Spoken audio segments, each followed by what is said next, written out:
Who would have thought that 30 years ago we got a film adaptation of the Super Mario franchise that didn't set itself out as a direct adaptation?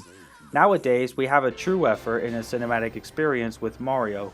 One of the biggest video game franchises of all time finally gets its well-deserved respect in cinema. Nintendo directly collaborated with Illumination Entertainment, an animation studio known for producing mediocre at best films, and had the film directed by Aaron Horvath and Michael Jelenic, a duo known for creating Teen Titans Go, one of the most juvenile TV shows in existence. Against all odds, they have managed to provide us with one of the best animated films in recent years. We have hit the big time! Many video game movies never earn that kind of respect, so why did this one work? Well, let's go over each element that makes it work, since it's among the film's strongest points. The first thing to discuss is the visual design. The animation in this film is stupendous. Everything is colorful, full of life, and resembles the locales of the video games as closely as possible. There's even a scene with a training course that closely resembles the 2D side-scroller games. You can tell the people making this put a lot of care and attention into this. Of course, visual design only plays a small part in the movie compared to every other important element. Let's talk about the plot. If you're familiar with the original source material, you also know that it typically follows a trend. It's the adventures of Mario who travels across many worlds to rescue Princess Peach from Bowser. Standard, run-of-the-mill damsel in distress scenario, and one of the most famous examples not just in video game history, but in media as a whole. Obviously, a feature film adaptation would have to expand on the concept and take some liberties, much like what the old live-action film did, except this one resembled the games much more closely.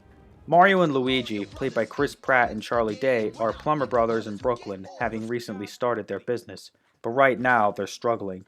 But while investigating the source of a water main leak that's flooding Brooklyn, they get sucked into a pipe that transports them to an alternate world and are separated in the process.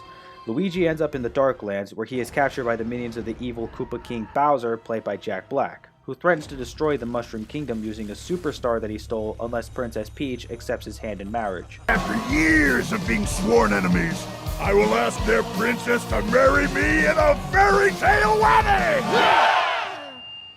wedding! So Mario volunteers to accompany Peach, played by Anya Taylor-Joy, in her mission to defeat Bowser so he can save his brother. Okay. Yeah, this time around it's Luigi that needs saving. In the context of this film, it makes more sense for it to happen this way, since Mario would obviously have a stronger bond to his brother than some princess he never met before entering the Mushroom Kingdom, so it gives him a stronger motive to take on this quest.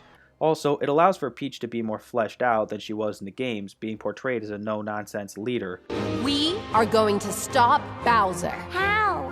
Look at us. We're adorable! But this movie's about Mario. He's the protagonist. That's not something to forget, and they managed to keep the balance strong and develop a chemistry between the two. It still retains the familiar premise of Bowser wanting to marry Peach to take over the kingdom. All of the performances in this film are amazing, but Jack Black takes an easy win, portraying a fearsome ruler of an evil army that also manages to bring an equal set of comedy. Of course she hates me, but that makes me love her all the more. Her heart-shaped bangs, the way she floats in the breeze, her immovable tiara. It's hard not to love this dude.